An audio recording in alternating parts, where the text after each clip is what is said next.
வணக்கம் நேர்களே, நான் உங்கள் ஜோதிடர் மாரிமுத்துராஜ். நேர்களே, ஒரு ஜாதகத்துக்கு திருமணம் பொருத்தம் பார்க்கும் பொழுது 9 பொருத்தம் 10 பொருத்தங்கிறது நம்ம அதுக்கு பிரயோஜனம் கிடையாது. அதில் 9 பொருத்தம் 10 பொருத்தம் 11 பொருத்தம் 10 நாள் கூட வாழலை, அந்த மாதிரிலாம் இருக்குது இல்லையா? அது சும்மா மேலோட்டத்தில் ராசியின் அடிப்படையில் பார்க்குறது.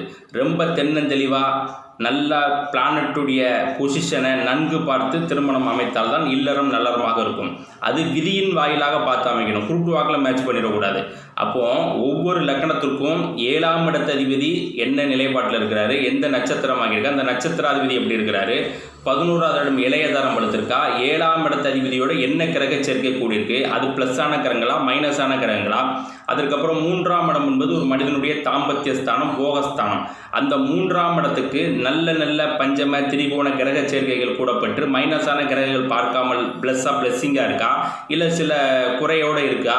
அப்போ கொஞ்சம் மைனஸாக இருக்கும் பொழுது ஆப்போசிட் ஜாதகத்தில் நல்ல ஒரு ப்ளஸ்ஸிங்காக எடுக்கணும். அப்போ 3ஆம் இடம் இங்கே சுத்தமாக பழுதுபட்டுருச்சு அப்படின்னா சன்னியாச்சி, அதெல்லாம் ஒன்றும் பண்ண முடியாது.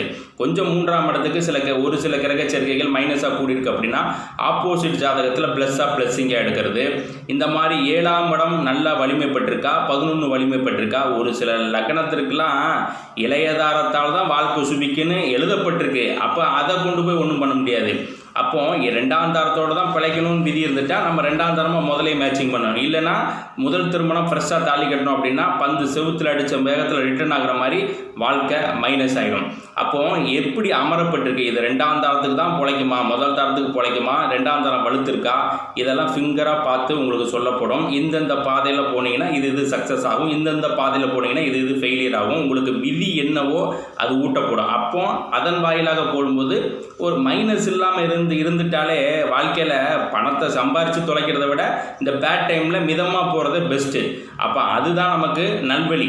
அப்போ இந்த மாதிரி ஒவ்வொரு ஸ்தான பலத்தையும் திருமண பந்தத்தில் தென்னந்தெளிவாக அப்படி திருமண பொருத்தம் பார்க்கும்போதே 5ஆவது இடம் புத்திரஸ்தானம் கிடைக்குமா கிடைக்காதா, இல்லை பெத்த குழந்தைக்கு ஈமக்கடங்கு செய்கிற ஜாதகம்லாம் ஒரு சில கேட்டகரி இருக்குது. அந்த மாதிரிலாம் மேட்சிங் பண்ணாமல் நல்ல தென்னந்தெளிவாக திருமண பொருத்தத்தை மேட்ச் பண்ண விரும்புபவர்கள் கட்ட பொருத்தத்தின் ரீதியாக ஆன்லைனில் புக்கிங் இருக்குது, புக் பண்ணிக்கலாம். இந்த மாதிரி தெளிவான பலாபலனும் தெளிவான திருமண பொருத்தமும் என்ன விதியோ அதுக்கு தக்கவாறு தான் சூட் பண்ணி அமைக்க முடியுமே வெளியே இந்த பரிகாரம் பண்ணு, அந்த கோயிலில் ஊரில் இதை பண்ணு அதை பண்ணு அப்படியெல்லாம் விதியை வெல்ல முடியாது. விதிக்கு தக்கவாறு சூட் பண்ணி அமைக்கணும்.